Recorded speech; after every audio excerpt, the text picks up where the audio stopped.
Hello guys, welcome to Sprema. അപ്പൊ ഈ ഒരു ഡോറുണ്ട്. ഈ ഒരു ഡോറിൽ ഇപ്പൊ നമ്മൾ ചെയ്തിരിക്കുന്നതെന്ന് ചോദിച്ചു കഴിഞ്ഞാൽ ഇപ്പൊ ഒരു വാഹനത്തിൽ ഒരു ഡെന്റ് പറ്റി, അല്ലെങ്കിൽ ഒരു വാഹനത്തിൽ ഒരു എന്തെങ്കിലും സ്ക്രാച്ച് അങ്ങനെ എന്തെങ്കിലും പറ്റി, ഓക്കെ, അത് എങ്ങനെയാണ് പെയിന്റ് ചെയ്യുന്നത്, അത് ഒരു ഡെന്റ് ഉണ്ടായാലും ഫസ്റ്റ് അടുത്ത പ്രോസസ്സ് എന്താണ്, ആ ഡെന്റ് നമുക്ക് എങ്ങനെ അത് ലെവൽ ചെയ്യാം, അങ്ങനെ ആ ലെവലിംഗ് മുതൽ പോളിഷിംഗ് വരെയുള്ള പ്രോസസ്സാണ് വളരെ ഒരു ഡെമോ ആയിട്ട് ഇവിടെ ചെയ്തിരിക്കുന്നത്. ഓക്കെ, ഇത് ഞാൻ അതിന് പേരാണ് ഡെന്റാണ്. ഇത് ഇവിടെ നിന്ന് കാണാൻ പറ്റും. ഈ ഒരു ഡെന്റ് വന്നിട്ട് കറക്റ്റ് ഗ്രൂവിലായിരുന്നു.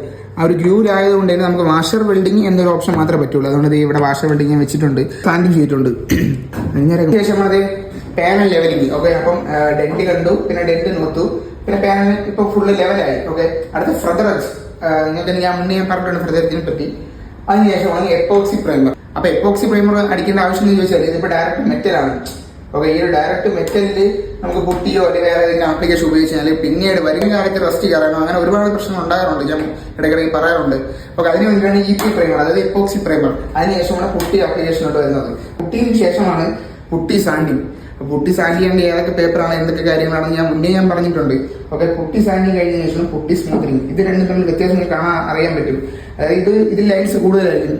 ഇതിലൊരു 80, 120, 180 എന്നീ പേപ്പേഴ്സ് ആണ് ഉപയോഗിച്ചിരിക്കുന്നത്. അത് നേരെ ഇങ്ങോട്ട് വരാൻ നേരത്ത് അത്യാവശ്യം നല്ല സ്മൂത്ത് ആയിട്ടുണ്ട് സാധനം. പുട്ടി സ്മൂത്തനിങ് പുട്ടി വരെയായി. അപ്പൊ ഇങ്ങനെ ഇരുന്ന് ഈ ഒരു ഡെന്റിന് നമ്മൾ ലെവൽ ചെയ്ത് ഇപി അടിച്ച് പുട്ടി വരെ ചെയ്തതിനു ശേഷം നമ്മൾ അടുത്ത പ്രോസസ്സാണ് പ്രൈമർ ആപ്ലിക്കേഷൻ.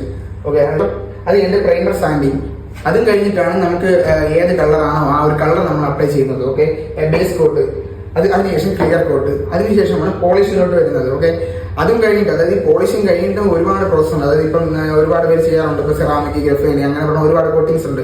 അതായത് നമ്മുടെ ഈ ഒരു പ്രോസസ്സ് കഴിഞ്ഞതിന് ശേഷമാണ് അങ്ങോട്ട് പോകുന്നത്. ഓക്കെ.